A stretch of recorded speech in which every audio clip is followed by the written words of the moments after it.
رفيقا. الله فرمایي چې نیک خلک انبیا کرام دي. انبیا کرام شته؟ بیا الله فرمایي چې نیک خلک صحابه کرام دي. صحابه کرام شته؟ بیا الله فرمایي چې نیک خلک شهدا دي. شهید خو شهید شي وفات شي، شهدا شته؟ بیا الله فرمایي چې پنځم نمبر نیک خلک علما دي. علما شته که نشته؟ رب المشرقين ورب المغربين فبأي آلاء ربكما تكذبان. ورځې قیامت ویل سفارش کوي، په جنت کې ویل سفارش کوي، نه دی پرېږدي. نو الله فرمایي چې نیکو خلکو دوستي د مرګ نه پس په کور راځي، او بدو خلکو دوستي و مرګ نه پس په دشمنۍ بدلېږي. چې وبدلېږي؟ په دشمنۍ وبدلېږي. اصل شی صحبت دی، اصل شی تعلق دی، چې تو څنګه خلکو سره تعلق دی دغه شونې ورته فیصله کېږي. قرآن پاک کې مونږ په سورت فاتحه کې په هغه موضوع کې مونږ دا وایو که نه اهدنا الصراط المستقیم. هلته مونږ وایو چې یا الله مونږ ته سیده لاره وښایي چې مونږ ژوند پرې تېروو. نو بیا الله ته فرمایي صراط الذین انعمت علیهم.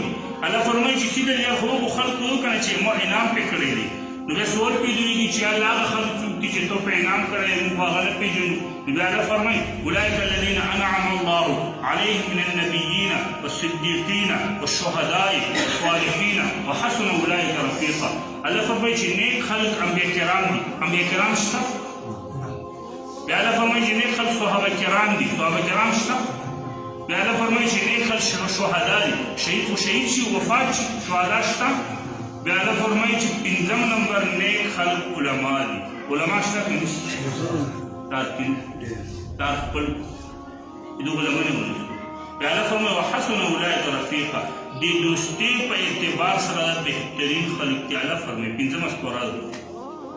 الله فرمایي چې که دوستي کوې دا بهترین خلک دي.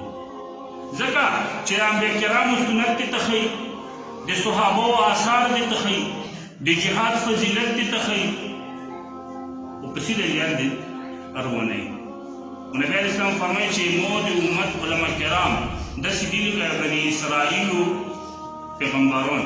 د بني اسرائیلو پیغمبرانو دعوت چلولو چې ونو بل بلونو بل په هر قوم کې خپل پیغمبر.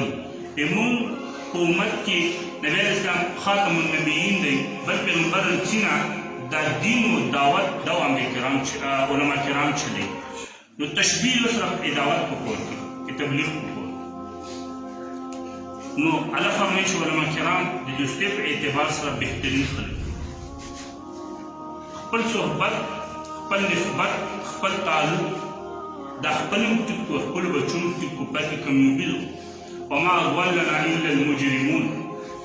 کم خلک چې د غلطې لیارې او د غلط دوست د وجې نه ګمراه شوي دي هغه څه وي؟ وما ضلنا الا المجرمون. هر موږ خو په دنیا کې هغو بدو خلکو ګمراه کړي دي.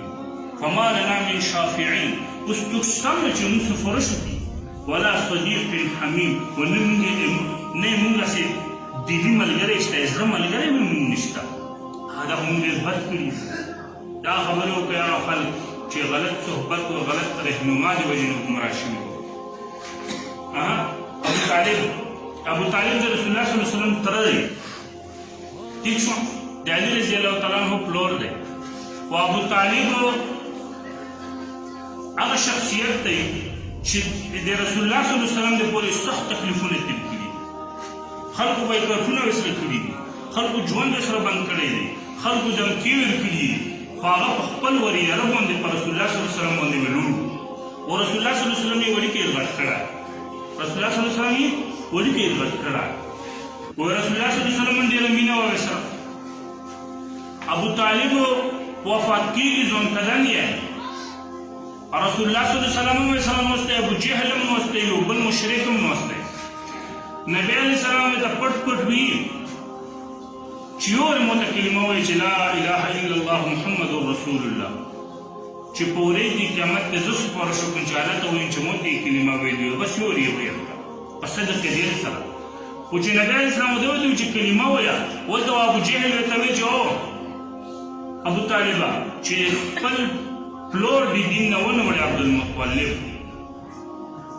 او ابو طالبه چې خپل پلور د دین نه ونه وړي نبی اسلام ته فرمایي چې یو لا اله الا الله ویا زه سفارش کوم د نبی غوندې پیغمبر د زموږ کې چې زه سفارش کوم په جنت کې څه شک پاتې شو او صرف یو لا اله الا الله ویل دي ابو جهل غوښنه نه غږ وته کې چې ابو طالبه چې خپل پلور د عبدالمطلب د نظریې او دین خلاف نشي چې دا پرې نه دی اخر کې ابو طالب څه وی چې زه خپل پلور په دین لا اله الا الله یو نبی له وفات شو همیشه پر جهنم شي همیشه پر ناکام شو نه ناکام څه شو چې ابو جهل نه وای کلمه یې نه ویلي